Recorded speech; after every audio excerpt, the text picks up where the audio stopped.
Cette licence professionnelle de communication institutionnelle et corporate vise à former des étudiants sur le marché du travail de la communication, où ils vont pouvoir être soit chargés de communication, soit travailler en agence de relations presse, en agence de relations publiques, voire en communication interne ou externe des entreprises, voire aussi dans des structures événementielles.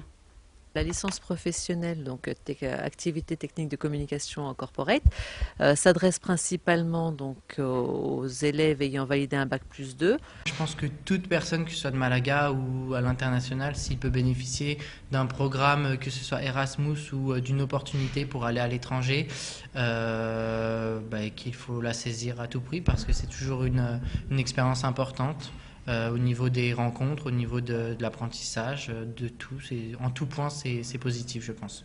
Pour un étudiant espagnol, il peut bénéficier du programme Erasmus, qui lui permet d'avoir des démarches simplifiées, des bourses et en même temps une expérience différente. Parce qu'avant, peut-être pour un niveau vocabulaire, tout ça, il me manquait beaucoup de mots, beaucoup d'expressions. Déjà, je trouve que j'ai commencé à apprendre à peu près les expressions communes des Français. Je trouve que ce pays, les gens sont accueillants, le paysage est bon, l'environnement est bon. Je pense il faudrait visiter la France parce que déjà pour la langue qui est une très belle langue, certes compliquée, et pour la culture qui est très variée et assez enrichissante et intéressante.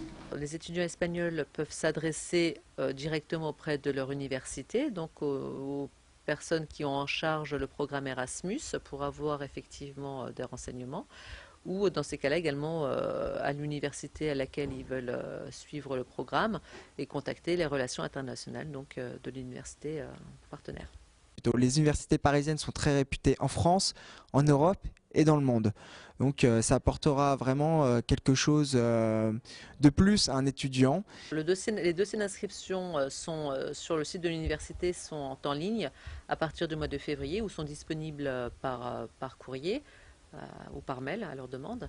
Donc à partir du mois de février, les dossiers donc, sont à imprimer, à remplir, à compléter des documents demandés, à me retourner, et cela avant le 10 juin. La date de clôture pour cette année est le 10 juin 2012, pour une rentrée bien entendu en septembre. Et cette année, la date de rentrée est prévue le 13 septembre.